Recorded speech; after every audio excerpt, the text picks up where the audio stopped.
Tepat di ambang pintu rumah megah itu, harga diri seorang pemuda petani dihancurkan hanya karena ia berani bermimpi melamar putri seorang lurah. Kamu cuma anak petani, bau tanah, jangan mimpi terlalu tinggi. Kalimat tajam itu bukan sekadar penolakan, melainkan cetakan strategi dendam Randy yang dingin. Ia pergi ke kota, bukan untuk mencari uang semata, tetapi untuk membangun struktur kekuasaan yang kelak akan menghancurkan fondasi ekonomi dan sosial keluarga yang pernah menghinanya, sehelai demi sehelai. Siapa sangka, setelah 10 tahun, Randy kembali dengan penampilan lusuh, tetapi ia kini adalah arsitek bayangan yang memegang kendali atas bank dan perusahaan tempat suami sang lurah bekerja? Apakah Randy benar-benar berhasil mengubah hinaan menjadi kehancuran struktural? Atau akankah obsesi balas dendam ini merusak jiwa yang kini ia coba bangun dengan cinta yang tulus? Ikuti kisah Randy, Lucy, dan keluarga lurah yang terperangkap dalam permainan kasta yang kejam. Randy Yusman, dengan usia tepat 20 tahun, adalah anak seorang petani yang jiwanya dipenuhi api yang salah. Ia bukan hanya pekerja keras, ia adalah pengamat keras. Sejak kecil, ia tahu desanya, yang dikelilingi hamparan sawah dan perbukitan, diatur oleh hukum tak tertulis, kasta. Ia melihat bagaimana senyum Pak Lurah, Harun, lebih lebar kepada para saudagar daripada kepada ayahnya, Pak Rukun, yang hanya menawarkan hasil panen. Randy tidak menyia-nyiakan masa depan dengan tidak kuliah. Ia mengambil keputusan pragmatis bahwa di ladang, ia memiliki kontrol atas hasil kerjanya, sebuah otonomi yang universitas tidak bisa berikan tanpa uang. Keputusannya ini menumbuhkan benih kekuatan, disiplin ekstrim dan keengganan untuk menyenangkan siapapun selain dirinya sendiri. Namun, di baliknya, ada kelemahan mendasar, obsesi yang perlahan tumbuh untuk membuktikan bahwa ia layak mendapat penghargaan yang setara. Benih api itu disiram saat Erna, putri Pak Lurah, pulang dari kota. Randy jatuh cinta pada bayangan Erna yang ia ciptakan, gadis terpelajar yang sopan. Ia mengabaikan fakta bahwa Erna hidup dalam gelembung kemewahan ilusi orang tuanya. Saat hasratnya menjadi tak tertahankan, ia berbicara kepada Pak Rukun dan Bu Rini, kedua orang tuanya yang lugu. Mereka memohon Randy untuk tidak bermimpi terlalu tinggi, memperingatkan tentang arogansi keluarga lurah. Tetapi bagi Randy, menahan diri sama dengan mengakui statusnya yang inferior, sesuatu yang tidak akan pernah ia lakukan. 3 hari kemudian, keluarga Randy, dengan pakaian terbaik yang sudah usang, berjalan menuju rumah lurah, rumah yang berdiri angkuh, dicat putih mengilap seperti istana yang mengejek.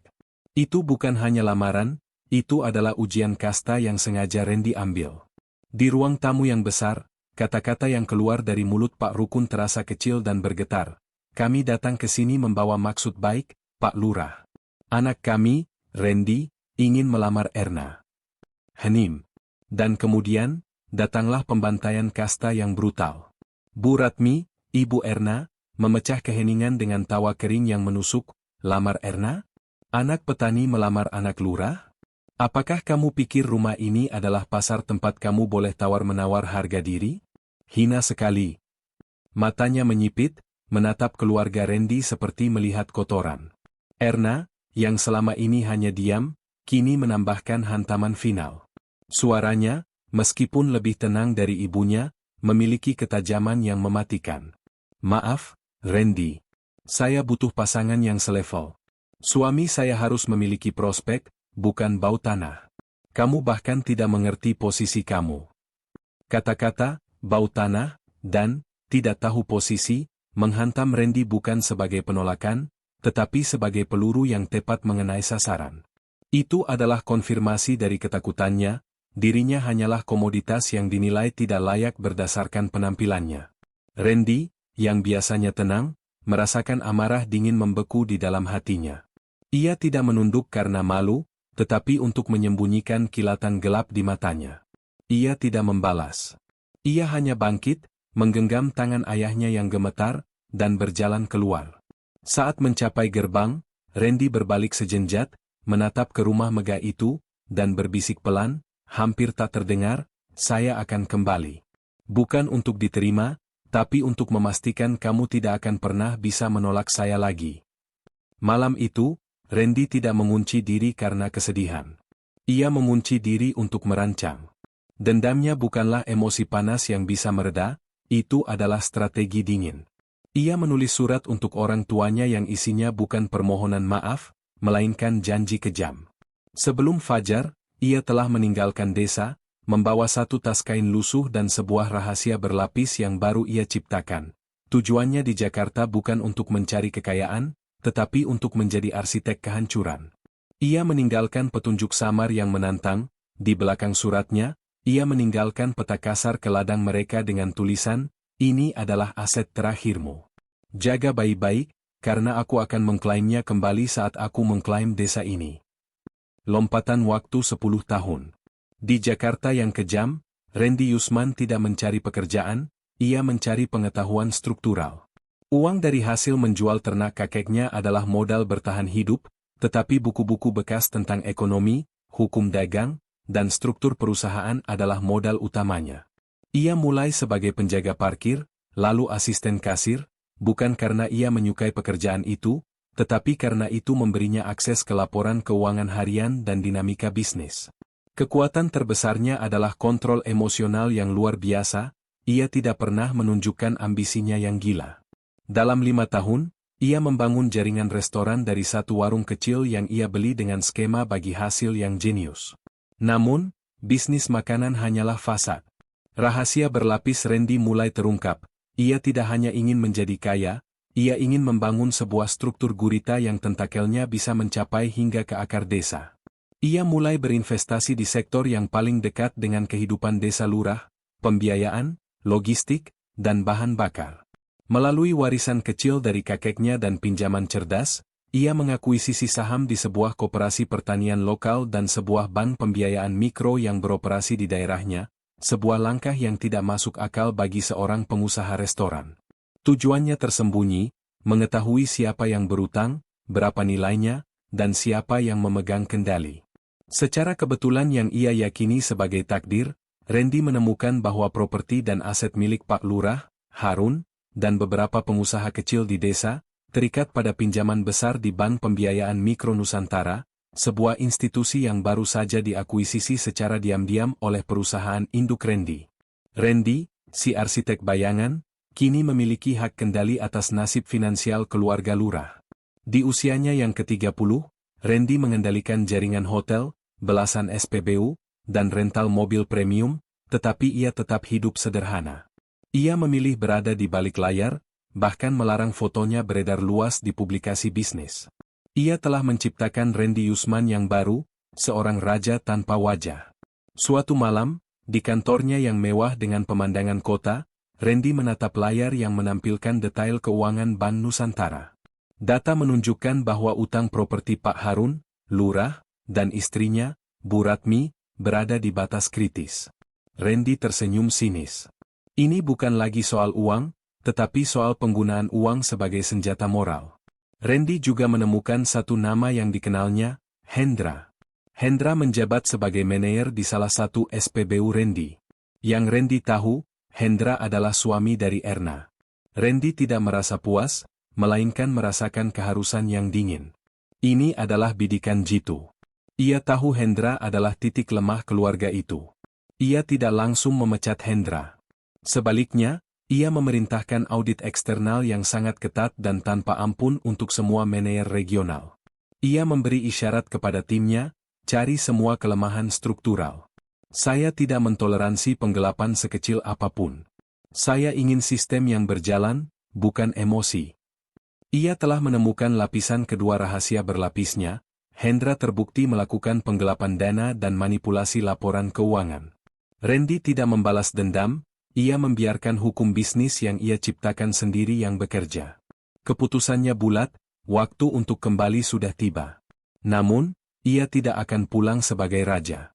Ia akan kembali sebagai topeng lusuh, seorang pemuda yang seolah-olah gagal dan dihina sekali lagi.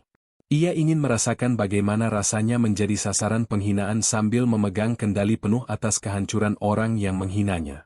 Sebuah eksperimen psikologis yang kejam. Randy menolak dikawal, menolak mobil mewah, dan memilih bus umum ke kampung halamannya setelah 10 tahun. Tujuannya adalah memastikan bahwa kepulangannya dilihat oleh keluarga lurah sebagai konfirmasi total atas penghinaan masa lalu. Ia mengenakan pakaian yang secara sengaja satu tingkat lebih lusuh daripada saat ia meninggalkan desa. Saat ia tiba di pasar desa, takdir, atau skenario yang ia harapkan, mempertemukannya dengan Erna dan Bu Ratmi. Wajah mereka terlihat sedikit lebih tua dan penuh kekhawatiran yang hanya bisa ditimbulkan oleh hutang yang tidak terbayar. Bu Ratmi, dengan keangkuhan yang sedikit retak, menyapanya dengan ejekan yang ia nantikan. Masih miskin juga ya, Rendik? Dulu mimpi nikahin anak lurah, sekarang balik lagi jadi orang kampung, kata Bu Ratmi dengan tawa sinis. Erna, yang kini telah menikah, memamerkan suaminya. Kebetulan aku sudah nikah, loh. Suamiku itu manajer pom bensin. Gajinya besar, rumah di kota, mobil ada 2. Beda kelas lah. Randy hanya tersenyum tenang, sebuah senyum yang tidak ada lagi kegetiran, hanya kepastian. Ia tahu betul Hendra, suaminya Erna, hanyalah bawahan yang bermasalah di salah satu perusahaannya. Senang dengarnya, Erna. Semoga langgeng ya. Kalimat itu terdengar tulus, padahal merupakan foreshadowing kejatuhan. Ia bergegas pergi, meninggalkan mereka dengan ilusi kemenangan. Di rumah, Randy disambut pelukan hangat orang tuanya, kasih sayang yang tulus yang mulai melunakkan sedikit benteng es di hatinya. Tapi ia tidak mengubah skenarionya. Ia tetap berpura-pura gagal di kota. Disinilah Lucianto masuk dalam panggung Randy. Lucy, anak petani yang tulus, mandiri, dan tidak peduli dengan penampilan luar. Randy mengamatinya, bukan dengan cinta yang membara seperti kepada Erna, tetapi dengan penghargaan yang rasional. Ia melihat Lucy sebagai kebalikan moral dari Erna, dan sebagai fondasi moral yang ia butuhkan untuk mendirikan warisan barunya. Lucy adalah pengakuan tulus yang ia cari, tetapi Randy juga secara sadar menggunakannya sebagai perisai moral dan alat provokasi yang sempurna untuk melukai ego keluarga lurah. Saat Randy memutuskan melamar Lucy, ia tidak lagi meminta izin, ia hanya memberitahu. Dia sederhana tapi jujur. Dia tidak peduli Randy pulang dari kota dengan apa. Di balik kata-kata itu, Randy mengirim pesan singkat ke asistennya di Jakarta. Instruksinya tidak main-main, kirim 3 unit mobil mewah dan tim manajemen untuk mengurus lamaran. Ini untuk memastikan seluruh desa menyaksikannya, termasuk keluarga lurah. Segera kirim surat pemecatan dan tuntutan hukum perdata maksimum kepada Hendra, suami Erna, manajer SPBU yang melakukan penggelapan dana. Pastikan tim legalnya mempercepat proses penyitaan aset-aset yang terikat pada pinjaman Bank Nusantara, aset milik Pak Lurah yang menjadi jaminan utang. Ini adalah bidikan jitu yang bersifat struktural. Randy menciptakan skakmat yang bersifat berlapis. Ia tidak menunggu, ia memaksa takdir. Lucy, yang tidak menyadari bahwa ia adalah bagian dari skenario balas dendam berkelas, hanya melihat ketulusan. Ini adalah inti kontroversi Randy. Kebaikan yang ia tunjukkan kepada Lucy adalah asli, tetapi konteksnya terkontaminasi oleh operasi balas dendam yang dingin. Hari lamaran itu menjadi hari kiamat sosial bagi keluarga lurah dan momen pembalikan kasta bagi Randy.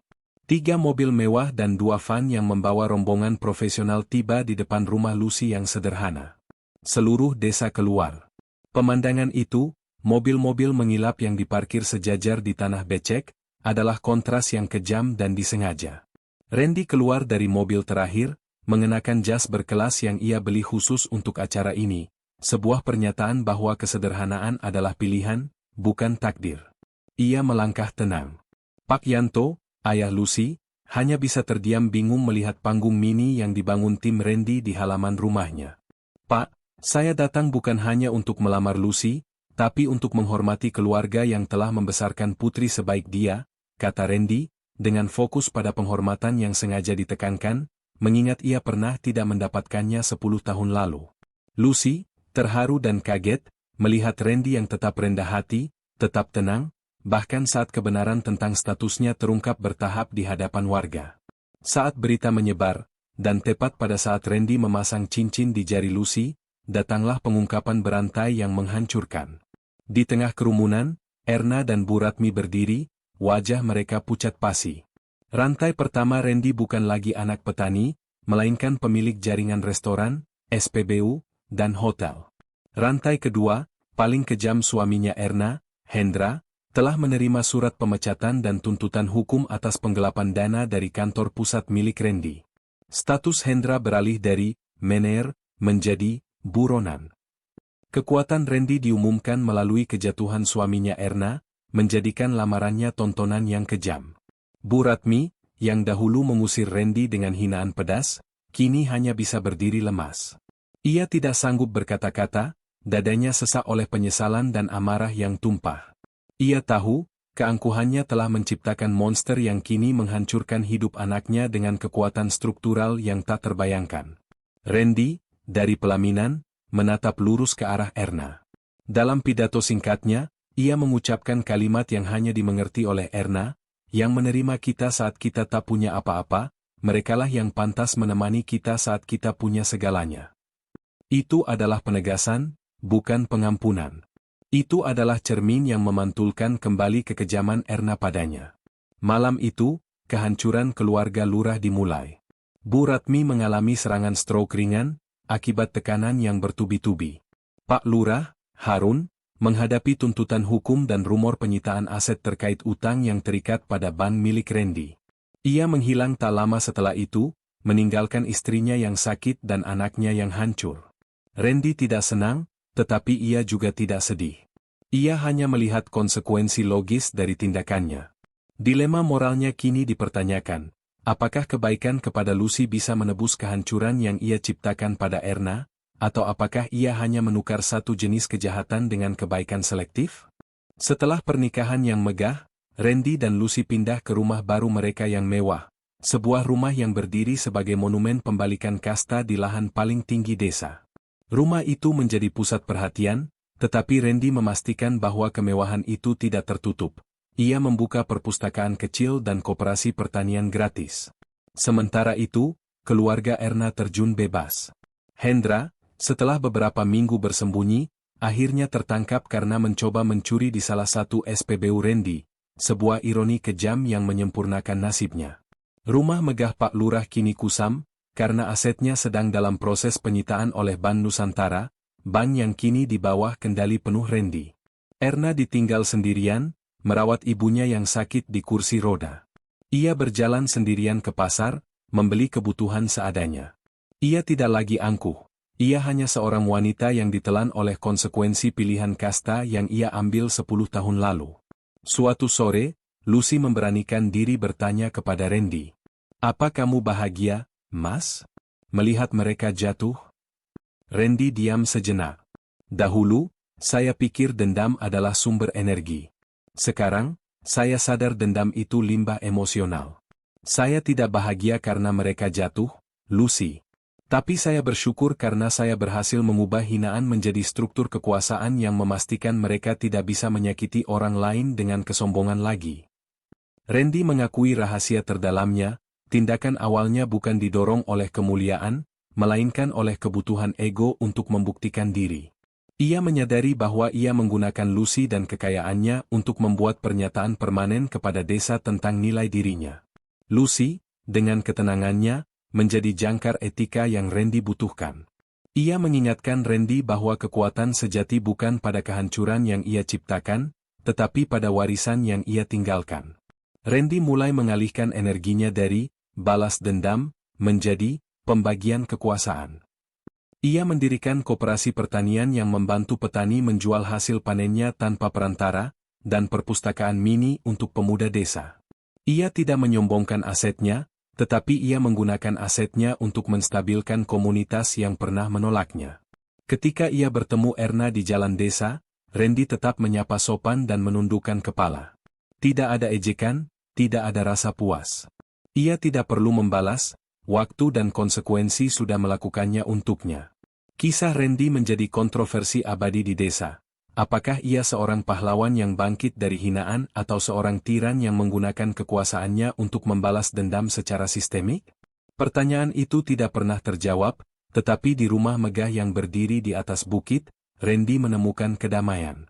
Ia telah memenangkan perang kasta, tetapi ia hanya menemukan arti kemenangan ketika ia menanggalkan topeng dendamnya dan memeluk etika barunya bersama Lucy. Istana itu tidak berdiri dari marmer, tetapi dari kesadaran bahwa hidup selalu memberi jalan bagi mereka yang tidak menyerah, bahkan jika jalan itu diawali dengan kekejaman yang terencana. Kisah Randy mungkin berakhir dengan kemegahan dan kebahagiaan bersama Lucy, namun ia meninggalkan dilema, apakah pembalasan sistemik yang dingin itu setara dengan penghinaan yang ia terima?